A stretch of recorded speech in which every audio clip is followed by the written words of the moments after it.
नीरज हमारे साथ है। नीरज, आप बता रहे थे कि आप जिस इलाके में हैं वहां के लोगों ने भी इसे महसूस किया और 54 सेकंड तक निश्चित तौर पर काफी दहशत फैली होगी। बिल्कुल, क्योंकि चंदन मैं आपको बताऊं कि लगातार मुझे भी लोगों के फ़ोन आए हैं और पूछा कि क्या भूकंप आया है, तो हमने कहा कि बिल्कुल भूकंप आया है। कुछ लोग हमारे साथ में जिन्होंने भूकंप के झटकों को महसूस किया है। क्या नाम है आपका? जी, मेरा नाम मोहम्मद ध्यान शेख है जनाब। अच्छा, आप कहाँ थे उस वक्त जबकि आपने भूकंप के झटके महसूस किए? जी, महसूस किए मैंने, हल्के हल्के भूकंप के झटके महसूस किए सर। जी। ऐसा महसूस हुआ धरती हिल रही है और आदमी इधर से इधर हो रहा है। जी सर। आपका नाम? आर्यवीर अरविंद शास्त्री। आप कहाँ थे उस वक्त जब ये भूकंप के झटके आपने महसूस किए? अभी मैं पीछे आईटीओ पे था, तो वहाँ पे बहुत झटके एकदम महसूस हुआ कि धरती जैसे हिल रही है। तो एकदम पूरा एकदम सकपका सी गए, तो क्या हो क्या रहा है। तो फिर उसके लिए रुक भी गए लोग, पीछे रेड बत्ती भी काफ़ी देर तक रुक रही कि कुछ झटके वटके महसूस हो रहे थे। तो बहुत जैसा एकदम से लगा कि पता नहीं क्या हो रहा है। जैसे धरती डोलने लगी, जैसे किसी झूले पे हो, इस तरह हिलने का आभास हुआ। देखिए चंदन, यहाँ पर जो तमाम लोग हैं उनका कहना है कि उन्होंने झटके महसूस किए और ये जो पूरा इलाका आप देखेंगे, अभी कुछ देर पहले तमाम जो लोग थे अंदर जो कि शॉपिंग करने के लिए आए थे, पूरे इस मार्केट में जो कि बिल्डिंग में लोग थे वो सब बाहर की तरफ आ गए थे। उसके बाद लोग अंदर की तरफ गए हैं, लेकिन डर लोगों में अभी भी बना हुआ है, क्योंकि दोबारा भूकंप के झटके जिस तरीके से होता है कि हमेशा जब एक बार झटका आता है तो दोबारा भी आने के चांस होते हैं, तो उसको लेकर के लोग लगातार एहतियात बरत रहे हैं। बिल्कुल, और हमारे साथ जो सिस्मोलॉजिस्ट हैं उन्होंने भी बताया कि अभी ये प्राकृतिक घटनाएं हो रही हैं और अभी आफ्टर शॉक्स और भी हो सकते हैं। प्रिया, अगर आप हमारे दर्शकों को बता सकें कि भूकंप के दौरान क्या बेसिक सावधानियां बरतनी चाहिए। बिल्कुल चंदन, देखिए क्योंकि आमतौर पे हाई राइज का भी आप बार बार जिक्र कर रहे हैं और खास करके मेट्रो सिटीज की हम बात करें और दिल्ली एनसीआर की हम बात कर ले, जहां इस वक्त भूकंप के झटके महसूस किए गए 5.4 इसकी तीव्रता बताई गई है और ये झटके इतने तेज थे कि 2 से 3 सेकंड में आप इसको महसूस कर पाए कि ये भूकंप के ही झटके आ रहे हैं। बहुत तेज झटके लोगों ने महसूस किए और क्विकली इस चीज को आप लोगों ने सभी ने पकड़ा, जितने भी लोग इस वक्त न्यूज रूम में भी मौजूद है, हर एक शख्स ने इस झटके को महसूस किया। सबसे इंपॉर्टेंट होता है कि इस तरीके के जब झटके आते हैं, हालांकि तीव्रता कम है, लेकिन सावधानी चूंकि क्या कुछ बरतनी चाहिए। ठीक है, तो जी आपको रोकना चाहेंगे प्रिया।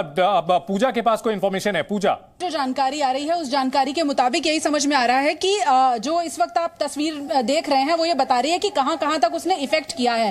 तो जो ये एपिसेंटर के आसपास का इलाका है, दिल्ली उसकी रेंज में है, नेपाल से ये शुरू हुआ और अरुणाचल प्रदेश तक आप देख रहे हैं कि उसकी रेंज में है। यानी कि इन तमाम इलाकों में लखनऊ, कानपुर, ग्वालियर और गोरखपुर, पिछली बार भी हमने देखा था चूंकि नेपाल में आए थे और गोरखपुर बॉर्डर पर लगता है, तो वहां पर से सबसे ज्यादा लोगों ने महसूस किया था और ये रेंज हम दिखा रहे हैं कि कहां कहां तक महसूस किए गए। दूसरी बात, जो 5.4 मैग्नीट्यूड है, अगर उसे हम दिल्ली एनसीआर के लिहाज से समझे चंदन, तो समस्या यह है कि दिल्ली सिस्मिक जोन 4 में आता है, यानी कि संवेदनशील इलाका है। यहां अगर 5 मैग्नीट्यूड से ज्यादा का भूकंप आता है तो इमारतों को नुकसान होने का खतरा रहता है, क्योंकि यहां पर बहुत सारी हाई राइज बिल्डिंग्स हैं। और उसके अलावा एक समस्या यह भी है कि दिल्ली का बहुत बड़ा इलाका, खासतौर पर पूर्वी दिल्ली, फ्लड प्लेन्स पर बनी हुई है, यमुना की दोआब की जमीन पर बनी हुई है, वहां भी खतरे लगातार बने रहते हैं। जी, गौहर महमूद साहब हमारे साथ हैं। गौहर महमूद साहब, बड़ा सवाल उठाया है पूजा ने कि दिल्ली जो है कितने रिक्टर स्केल पर जो झटका होता है कितना बर्दाश्त कर सकती है? देखिए, जो दिल्ली में 2 सोर्सेज हैं अर्थक्वेक के।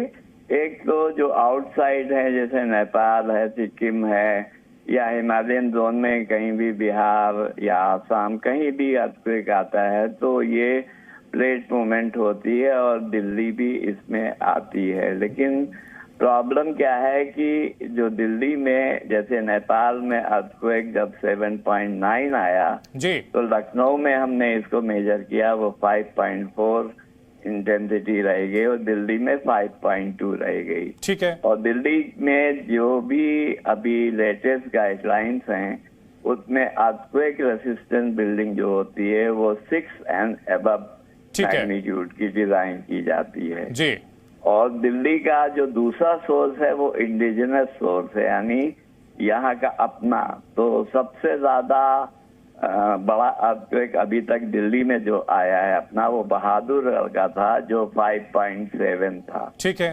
और आपका सोनीपत में 4.3 था, नोएडा में 4.1 था। ठीक है। इसी तरह जो एनसीआर रीजन में है वो 6 तक नहीं पहुंच पाते। ठीक है, चलिए, बहुत राहत भरी बात आपने बताई है दिल्ली एनसीआर के लोगों के लिए। आपसे आगे हम जानने की कोशिश करेंगे कि भारत के कौन कौन से इलाके हैं जो इसके खतरे की जद में होंगे। नीरज गौड़ भी हमारे साथ बने हुए हैं। नीरज, दिल्ली एनसीआर में अब जो इमारतें बनाई जा रही हैं वो तो रेसिस्टेंट होती हैं, ये जो भूकंप रोधी बनाई जाती हैं, लेकिन अगर पुरानी इमारतों की बात की जाए, पुरानी दिल्ली की इमारतों की बात की जाए, या फिर जो कि ईस्ट दिल्ली का इलाका है, वो निश्चित तौर पर वहां लोगों में दहशत होना लाजमी है। बिल्कुल, क्योंकि चंदन मैं आपको बताऊं कि ये जो पूरा इलाका है, ये पूरा इलाका जो है पुरानी दिल्ली का इलाका है, जो कि करीब 100 साल से ज़्यादा की इमारतें यहाँ पर बनी हुई हैं। क्योंकि इसके पीछे की तरफ जाएंगे तो पूरा का पूरा पुरानी दिल्ली का इलाका है, जिसमें 100 साल से ज़्यादा जो मकान हैं वो यहाँ पर सारे के सारे बने हुए हैं। और इसी के साथ में अगर बात की जाए यमुना पार्क की, तो वहाँ पर जो ज़मीन है वो सारी रेतीली ज़मीन है। जिस तरीके से पहले भी इस तरीके की बातें निकल करके सामने आई हैं कि अगर भूकंप आता है तो वहाँ पर सबसे ज़्यादा जो नुकसान है वो वहाँ पर देखने को मिल सकता है। इस तरीके की बातें पहले भी निकल कर सामने आई थी, लेकिन जिस तरीके से अब जो झटके एक के बाद एक जो है महसूस किए गए हैं पिछले करीब एक हफ्ते के अंदर देखे थे, क्योंकि जब रात में 2 बजे के आसपास जो भूकंप आया था वो भी काफी तेज था, और उसके बाद में आज जो भूकंप आया है उसके भी झटके लोगों ने अच्छे से महसूस किए हैं। जो लोग बिल्डिंग के अंदर मौजूद थे, जो कि ऊंची बिल्डिंग पे थे, वो लोग भाग करके अपने बाहर की तरफ आए हैं, क्योंकि कुछ देर पहले इस रोड पर बहुत सारे लोग जो है बिल्डिंग से बाहर की तरफ थे। उसके बाद में अब लोग जो है डर के साए में जरूर हैं, उनको ऐसा लग रहा है कि दोबारा भी ऐसे झटके आ सकते हैं, लेकिन अभी फिलहाल सब कुछ सामान्य रूप से यहाँ पर चल रहा है पुरानी दिल्ली का इलाका। और इसी के साथ हमारे पास दिल्ली के अलावा और जो स्टेट हैं वहां से भी लगातार फोन आए हैं, लखनऊ से फोन आए हैं, उत्तराखंड से फोन आए हैं, तो लोग पूछ रहे हैं कि क्या भूकंप आया था। तो कुछ लोग जो निश्चित तौर पर लोग फिक्रमंद है, जानना चाहते हैं कि उनके अपने लोग सुरक्षित हों। और हमारे साथ पूजा मक्कड़ भी बनी हुई है लगातार। पूजा, अगर बात की जाए अलग अलग इलाकों की, दिल्ली का इलाका जो है, सिस्मोलॉजिस्ट हमारे साथ है गौहर साहब, वो बता रहे हैं कि कंपैरेटिवली सेफ है, लेकिन क्या दूसरे जगहों से, क्योंकि पिछली बार जो अर्थक्वेक आया था उसमें 6 लोगों के मरने की खबर आई थी, क्या कहीं से कोई इंफॉर्मेशन मिली है या और कोई अपडेट? देखिए चंदन, गौहर महमूद साहब बहुत लंबे समय से जामिया में भूगर्भ विज्ञान पढ़ाते रहे हैं, और अर्थक्वेक की जो साइंस है हमने मोटे तौर पर उन्हीं से समझी है।